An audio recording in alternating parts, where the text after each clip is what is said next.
Ito yung tanong sa akin. Ken, ano lagay ng about sa family natin? Ang masasabi ko lang doon is okay lang. Basta kami, kanya-kanya na kami. Galing kay Ken. Mami Jot, susundan mo pa ba si MJ? Ang sagot ko ay, hindi na kasi wala na ako. Ay, hindi. Ligit na ako. Pero kung hindi pa ako ligit, susundan pa siyempre. Hi guys! Tanong ni Ate Jot, pumasok ba sa isip mo na hindi ka namin mahal? Hindi, di lang kami nagkaintindihan. Hi boys! Hi mga ka-diaries!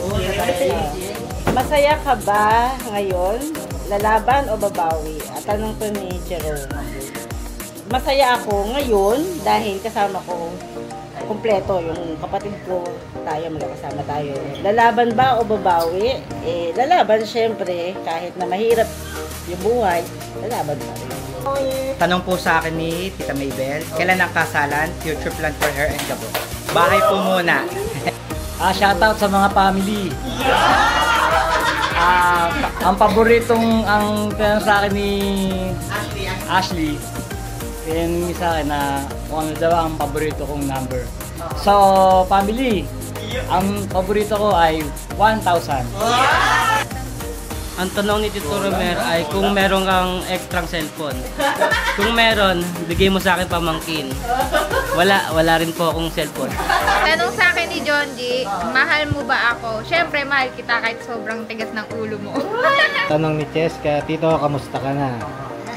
Okay naman, kahit pa paano nakakaraos. Tanong naman ni Erwin, mabait pa daw si Jerome. Oo naman. Tayo. Hello vlogs! Welcome to my guys! Ang tanong nga pala sa akin, George, kailan punta abroad? So napag-isipan ko ng napakatagal to eh. Wala sa isip ko magpa-abroad. Thank you guys. Na-appreciate ko kay Mami Jut, in-scotch tapes niya ako dati. Maliit pa siya. Tsaka yung syempre yung luto. Na-appreciate ko sa katabi ko kay Jerome, sa kapatid ko ay na-appreciate kita dahil sa hirap ng sitwasyon, kinakaya mo. At pinasusumikapan mo ang buhay. Ang masasabi ko naman kay Ate Maybel, na-appreciate ko sa kanya, pagiging malakas at matibay. Sa kay naman Ashley, ano siya, isa lang, 2 words lang. Okay. English. Okay, tao pa to? 2 words English. Tagalog? English. English, 2 words. 4 letters? First word, 4 letters. Love. Okay, good provider. Hindi ka lang mababore kasi marami siyang kwento. Appreciate ko kay John G. Hindi naman sa pera yung papa-appreciate ko. Yung hindi pong talagang alam niya, ramdam ka niya, gano'n, baga, hindi na kailangan sabihin sa kanya yung problema mo. Alam niya na agad yun. Magaling siyang rumandam. Kapakan niya agad. Kaya yun na-appreciate ko. Baga, yun ang masabi ko kay John G. 1,000 yung John G. The best ka. The best ka sa akin pamangkin, yun lang. Yung na-appreciate ko po kay ate is na walang sawang suporta, walang sawang galit sa akin. Ang na-appreciate ko kay Tito Erwin, mabait, tapos hindi niya nakakalimutan yung mga anak niya. Na-appreciate ko kay Tita Claire yung pag-aasikaso sa pamilya ni Tita Rolly. Tsaka sa mga pamangkin. Dito kila Ken, maliliit pa, kila Kay.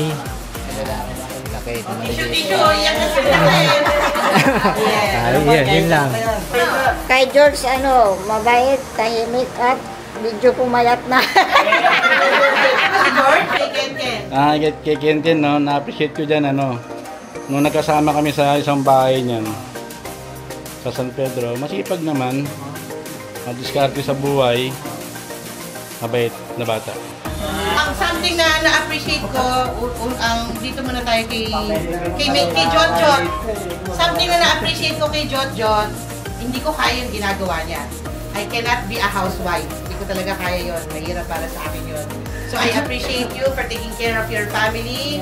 Especially mga anak mo, kahit na ang galing-galing ni John G, di ba? Nag-e-sport na siya, tapos may maliit na pa.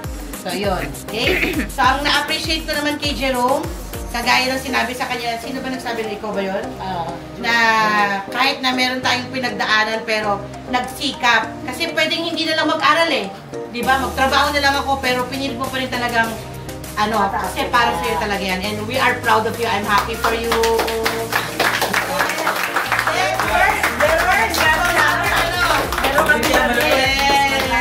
First from our line na graduate, di ba? So, si Mabel, ang na-appreciate ko naman kay Mabel, kahit nag-left the group siya, kahit meron siya laging hindi siya,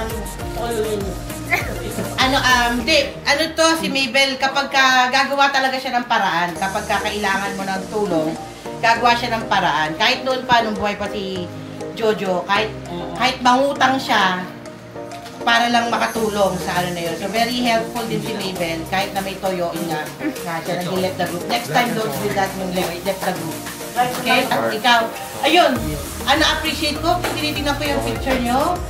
Sobrang ang saya-saya ko, Cheska, I am very happy for you kasi merong good provider. Yun naman ang gusto namin, yung may magpo-provide sa inyo, di ba? Yung merong tumatayo na ama, sobrang ko doon, sobrang gusto ko yun kasi hindi ko nakitang nahirapan si Cheska na yung, alam mo yung hikahos, yung ganun, hindi. So, I'm very, Masarap ang saya. Sarap tingnan. Hindi, oo, kasi tuwan-tuwa ako, tapos kahit na nag-asawa kayo nang wala sa oras, di ba? Tinapos mo yung pag-aaral mo, tinapos niya. Wala naman kasi yun sa pagbubuntis eh. Kung gusto mong tapusin, makakapagtapos ka. Kaya thank you na nagtapos ka pa rin. Ganon din si Ashley, no? Kasi Ashley, yun nga, talagang sobra. Thank you for providing for my pamangkin and for our gabo. Continue mo lang yan. Tsaka yung pagiging sweet nyo, huwag yung tatanggalin. Pag mag-aasawa na kayo, pag mag-I do na kayo, huwag nyong babaguhin. Kung ano kayo, nang hindi pa kayo kasal, tuloy-tuloy nyo lang yan. I appreciate kay Romer. Kahit na nahihirapan siya, kaya pa rin niya magbiro. Oo nga. Diba? Parang wala. Diba parang wala? Para sa kanya wala siyang problema, diba? Parang wala siyang problema. Okay na yun, sabi mo nga. Okay na yun. Oh, yun. Kay John G, natutuwa ako kay John G kasi bata pa lang siya, marunong siya magluto. Tsaka yung luto ni John G, hindi prito. Lutong bahay talaga. Oo, lutong hotel. Diba? Marunong talaga siya magluto. Ibig sabihin, na-train naman siya dito. Pwede na magpursiging mag-aral. Si Cheska, sabi ko na rin sa'yo, diba? Parang gano'n na rin yung kay Cheska kung ano nasabi ko kay ano. Basta I'm proud of you, I'm happy na gaya ng ano mo. Pero we are really looking forward sa kung kailan yung Yes I Do. Pagka ganon, sabihin nyo in advance para makauwi ako, di ba? Erwin, ang na-appreciate ko kay Erwin, kagaya ng sabi na kasi bibihira na ang anak nasa lalaki. Nasa lalaki. So, appreciate ko yun na yung anak mo, pinili mong nasa iyo yung mga bata. Diba? Kaya keep it up. Yeah, totoo. Pareho ka ni ng tatay mo. Na bihira lang talaga kasi yun kasi usually ang bata sa nanay mapupunta yan dapat. Pero you chose to stand firm na sa'yo yung bata. Kaya I appreciate that. Tsaka yung pagpupursige mo, tsaka you stay with Lola Dagsoy na diba? Claire, Tita Claire. Na-appreciate ko naman kay Tita Claire. Guys, listen. Na-appreciate ko kay Tita Claire. Napaka-masinop niya, no? Sobrang proud ako na kung hindi si Tita Claire, wala tayong makikita sa pinaghirapan ni tatay. Walang bahay. Kaya sobrang na-appreciate ko yung pagiging, kasi dahil OFW rin si Tita Claire, naintindihan niya ang buhay OFW. Kaya yun yung na-appreciate ko kay Tita Claire. Ang na-appreciate ko naman kay George, matagal na kasi siyang matagal na silang naging girlfriend niya talaga noon si dati. Actually, nagsabi sa akin si George, nag-message sa akin niya si George. Hinanap ko pa nga yung message niya Kasi gusto ko ipaalala sa kanya na sinabi mo, aalagaan mo yung kapatid ko. That you will provide niya for the So, hinanap ko talaga yon. Kaya nakita ko siya, kaya nakaresibo sa akin. Sa dami ng account niya, sa dami ng account ni Mabel, na-save ko sa akin yung ano na yun. So, na-appreciate ko kay George naman, yung naalala pa rin niya si Mabel na dati niyang minahal si Mabel. Kaya si Mabel, nung nakita niya, hindi niya na pinakawalan din si Mabel. Ang na-appreciate ko naman kay Ken, maabilidad. Diba? Dalawa yan. Nagba-buy and sell. Diba? Maabilidad si Ken. Mana kanino? Mana. Na-appreciate ko, mana ka kay Tito Romer mo. Maabilidad. Hindi, maabilidad siya. Maabilidad. So, keep it up. Kasi maganda yan, at least wala kang amo. Kung magtatayo ka ng sarili mong business, di ba? Palaguin mo lang. Okay? Ang ano ko lang sa'yo, pagka nagkaroon ka ng someone to be with you forever, di ba? Choose wisely. So, ang masasabi ko lang, kaya natin ginawa to kasi syempre, hindi natin alam what will happen tomorrow, di ba? So, gusto natin laging merong ganito na nagkakasama tayo. And thank you kasi nandito si Erwin. Di ba? Kung ba meron tayong pinsan na naandito, di ba? So, kasi I am abroad and I cannot be with you pag yung times na kailangan nandito ako. Kaya I want to celebrate hindi lang yung birthday ni Mabel, but I want to celebrate yung birthday ni Jojo, yung birthday ni Jerome, yung birthday ni Romel. Yung birthday nyo in advance, I want to celebrate. Kaya meron tayong cake na happy birthday para sa inyo. Okay, so yan. Kasi hindi natin di ba? So, kahit wala ako, tatandaan nyo, naiisip ko kayo sa mga birthday nyo.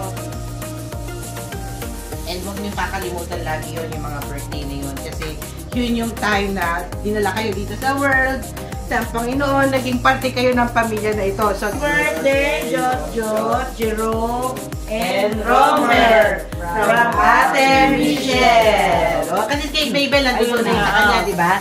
Happy birthday to you. Happy birthday to you.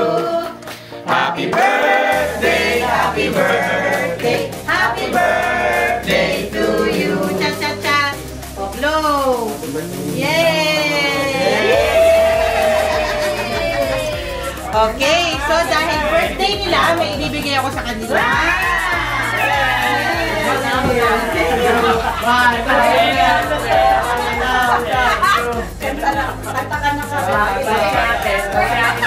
Uy, 1,000 si Ruben. Lang tayo. So, simpleng happy birthday, Romel. Happy birthday, Romel. Happy birthday, Jojo. And happy birthday, Jerome. Happy birthday, Jerome. And may pasalubong. Asa na si Romel. Si Romel, si Mabel, si Jojo, si Jerome. Meron pa, hindi pa tayo tapos. Si Jojo, si Mabel, si Romer. Claire, meron isa dito Arabic na ano para maalala mo ano.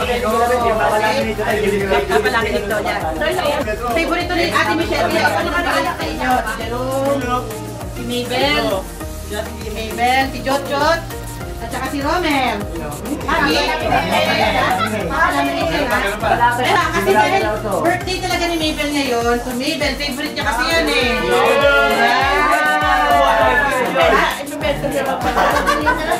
So, ayun lang. Are you happy all? Yes! Okay, so, alam na niya yung mga pamangkin ko. Talagang wala akong binibigay sa kanila. Sa mga kapatid ko lang na ano. Ang nararamdaman ko talaga sa ngayon, hindi ko yung kasiyahan ko, yung kasiyahan ko,